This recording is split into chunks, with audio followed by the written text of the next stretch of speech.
She walked into the kitchen with that glow. You know the one, the smile that's supposed to make a husband's heart stop. "Honey," she said, voice trembling with emotion, "I have incredible news." I looked up from my coffee. It was 7 a.m. on a Tuesday. I'd been sleeping in the guest room for 6 months. "I'm pregnant," she whispered, tears already forming. "We're going to have a baby." The room went still. She waited for me to jump up, to hug her, to cry with joy. Instead, I took a slow sip of my coffee, set the mug down carefully, and said 5 words that made her face go white. "Congratulations. Who's the father?" Her smile cracked like glass. What did you just say?" I pulled out my phone, opened my calendar, turned the screen toward her. March 15th. That's the last time we shared a bed. It's now September 22nd. That's 6 months and 7 days. I zoomed in on the calendar. Every night for the past 6 months was marked with a simple note, "Guest room." "So I'll ask again," I said, voice steady as stone. "Who's the father?" Her mouth opened. No sound came out.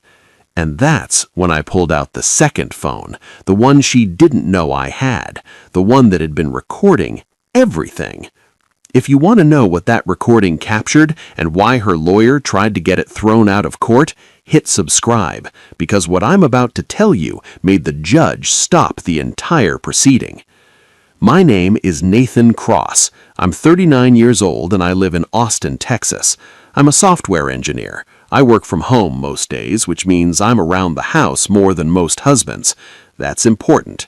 Remember that. My wife, Melissa, is 36. She's a real estate agent. Successful one, too.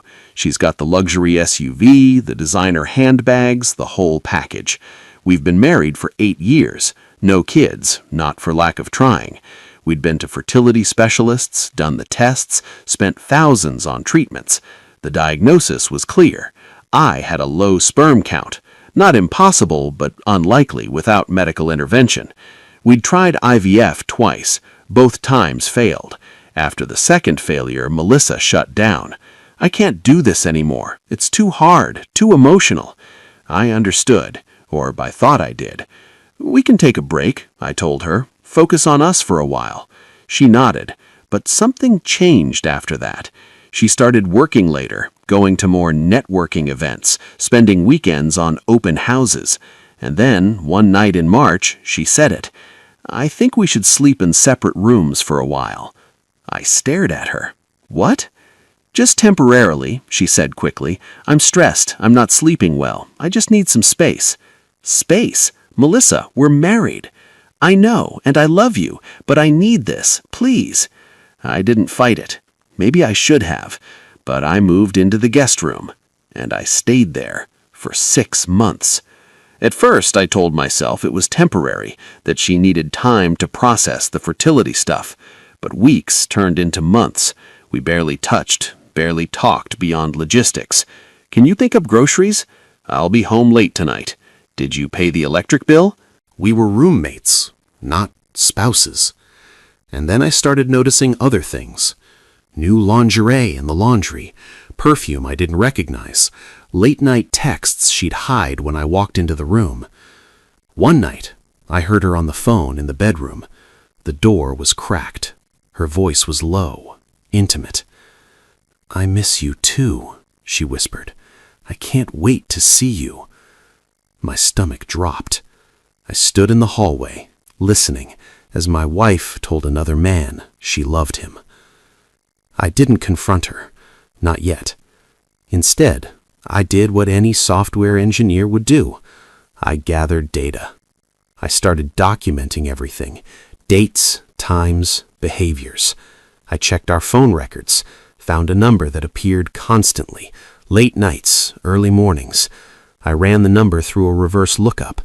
His name was Tyler Hoffman, 32 years old, personal trainer at the gym Melissa had joined 3 months earlier. Of course. I looked him up on social media. Chiseled jaw, abs you could see through his shirt, the kind of guy who posts shirtless selfies with motivational quotes. I felt sick, but I kept digging. I installed a GPS tracker on her car. Legal in Texas, as long as you co-own the vehicle. I tracked her movements, cross-referenced them with her calendar. Showing a house in Westlake equals 2 hours at Tyler's apartment complex. Client dinner in downtown equals hotel bar, then the same hotel room for 3 hours. Girls' weekend in Houston, Tyler's social media showed him in Houston the same weekend. Every lie documented. Every betrayal time-stamped. I built a spreadsheet, color-coded, cross-referenced. If I was going to do this, I was going to do it right. But I needed more than circumstantial evidence. I needed proof. So I bought a voice-activated recorder, small, discreet, magnetic. I placed it under the driver's seat of her car. Texas is a one-party consent state for recordings, but there's a gray area with vehicles. I didn't care. I needed the truth. For 2 weeks, I listened to nothing but radio stations and phone calls with clients. Then, one night, I heard it. Her voice, his voice. "I can't keep doing this," Melissa said. "Nathan's getting suspicious." "So leave him," Tyler replied. "You said the marriage was over anyway." "It's not that simple. There's money involved, the house, his stock options." My hands clenched. "What if we just wait it out?" Tyler suggested. "You said he's barely around emotionally anyway." Melissa laughed. "He's basically a ghost. We haven't had sex in 6 months."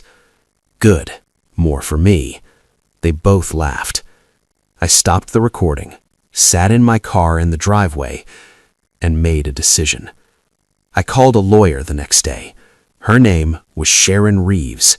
She'd handled a colleague's divorce. He'd recommended her with one sentence: "She doesn't lose." I sat in her office and played the recordings. She listened without interrupting. When it finished, she leaned back. "How long has this been going on?" "At least 3 months, maybe longer." "And you've been in separate bedrooms for 6 months?" "Correct." She made a note. "That's going to matter." "Why?" "Because if she tries to claim any child is yours, we can establish a pattern of separation. No cohabitation, no intimacy."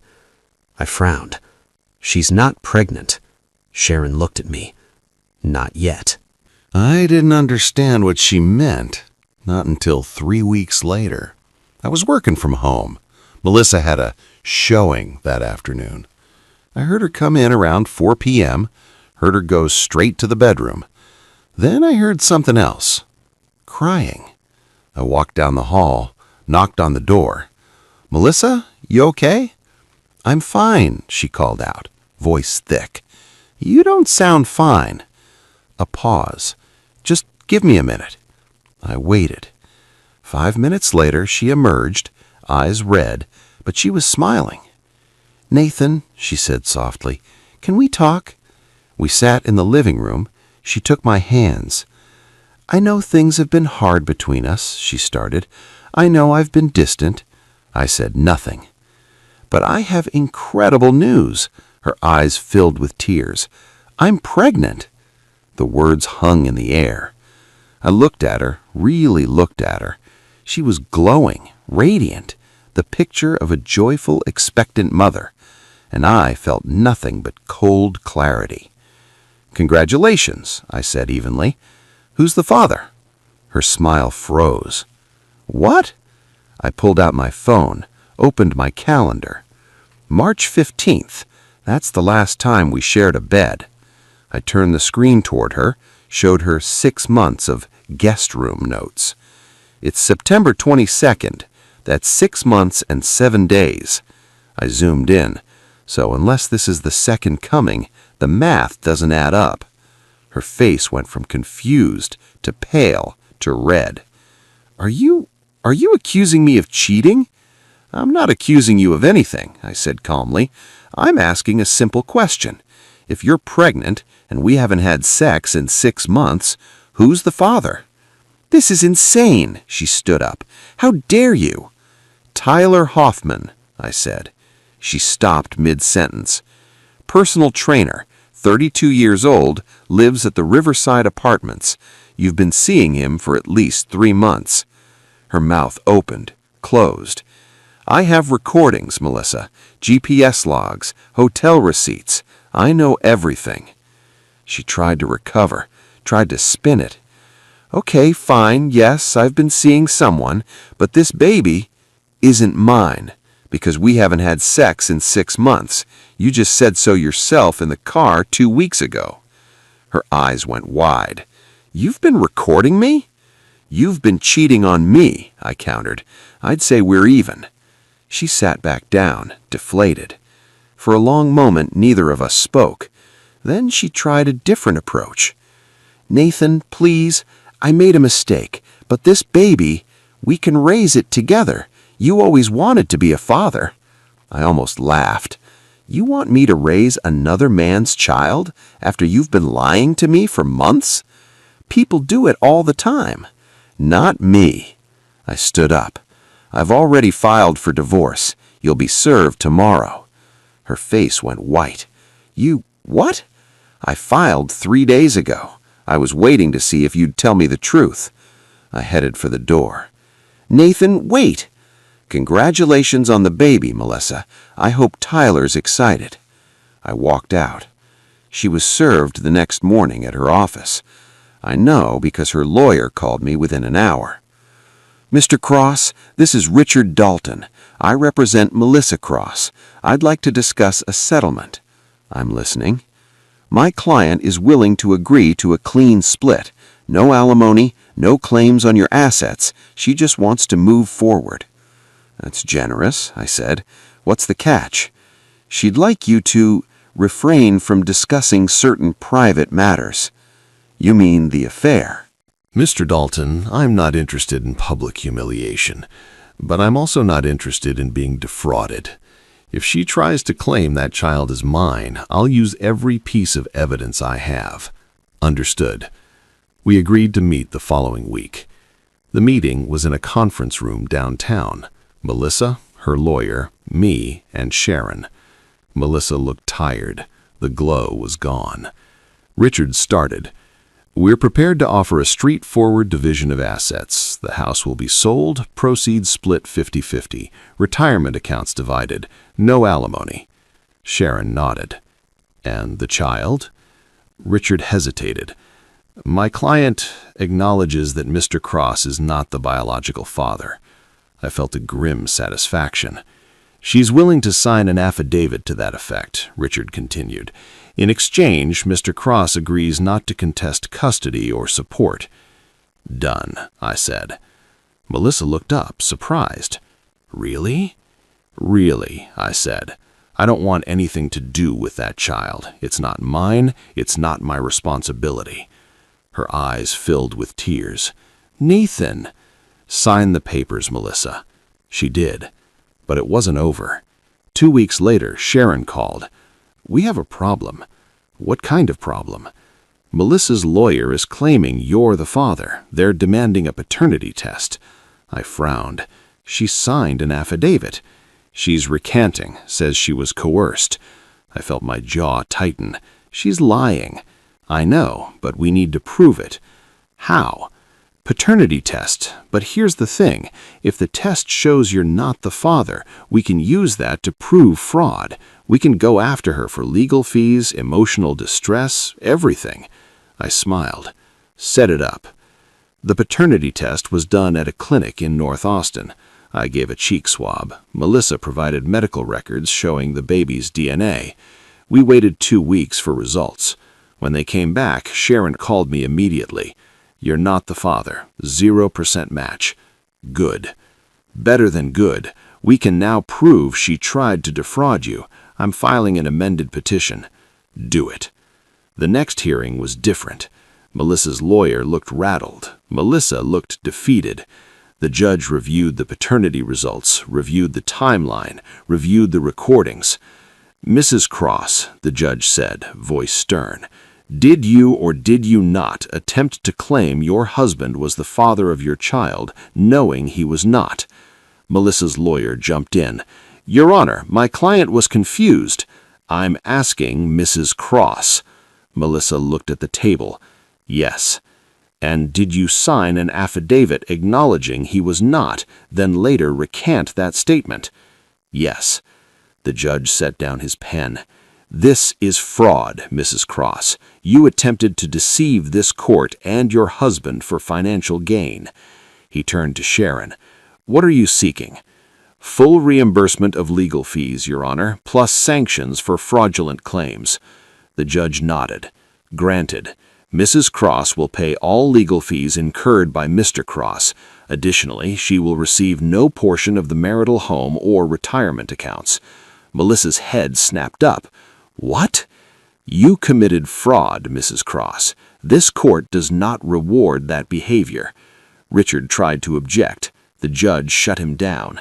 This hearing is concluded. I walked out of that courthouse with everything.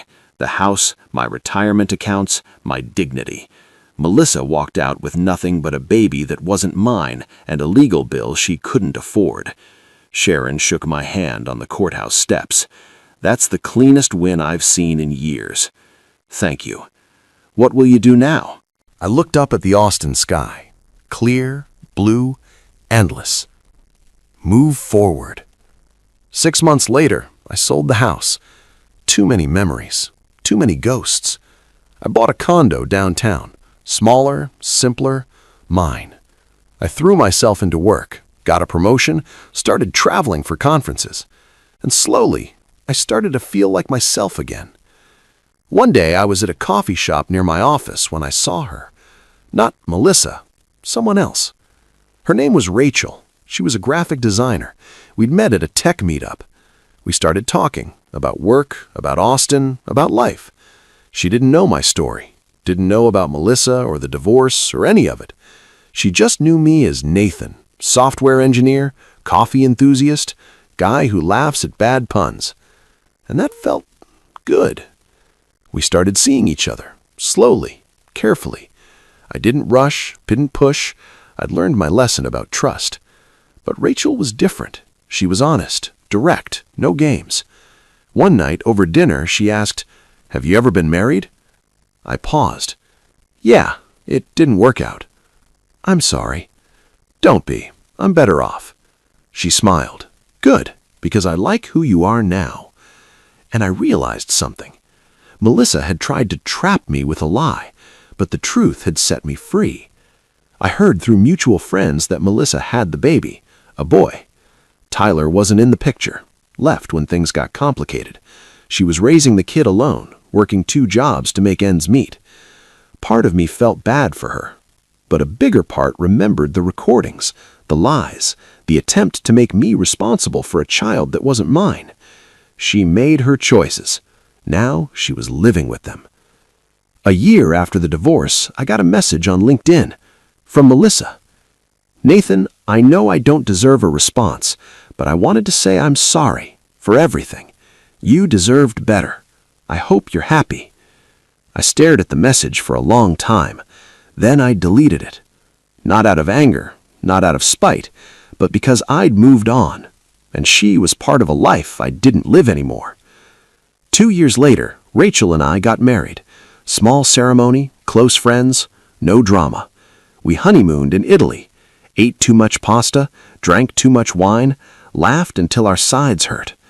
And one night, sitting on a balcony overlooking the Amalfi Coast, she took my hand. "I'm glad I met you," she said. "Me too. Do you ever think about before?" I looked out at the water. "Sometimes, but not the way you'd think." "What do you mean?" "I don't miss it. I don't regret it ending. I just learned from it." "What did you learn?" I turned to her. That the truth always comes out, and when it does, you want to be on the right side of it. She squeezed my hand. "I'll drink to that." We clinked glasses, and I realized something. Melissa had tried to rewrite history, to make me the father of a child that wasn't mine. But history doesn't rewrite itself. The truth does that for you. If you've ever been lied to, if you've ever had someone try to trap you with deception, if you've ever had to choose between the comfortable lie and the hard truth, this one's for you. Comment truth if this story hit home. Hit subscribe for more stories about the quiet power of knowing when to walk away. Because the best revenge isn't proving them wrong, it's building a life where their lies don't matter anymore. 3 years after the divorce, I was cleaning out old files when I found the recordings, the ones I'd made in her car, the ones that proved everything. I held the USB drive in my hand, thinking about everything it represented, the betrayal, the lies, the moment my marriage died. Then I walked to the kitchen, turned on the gas stove, and held the drive over the flame. It melted slowly, plastic bubbling, metal warping. Rachel walked in.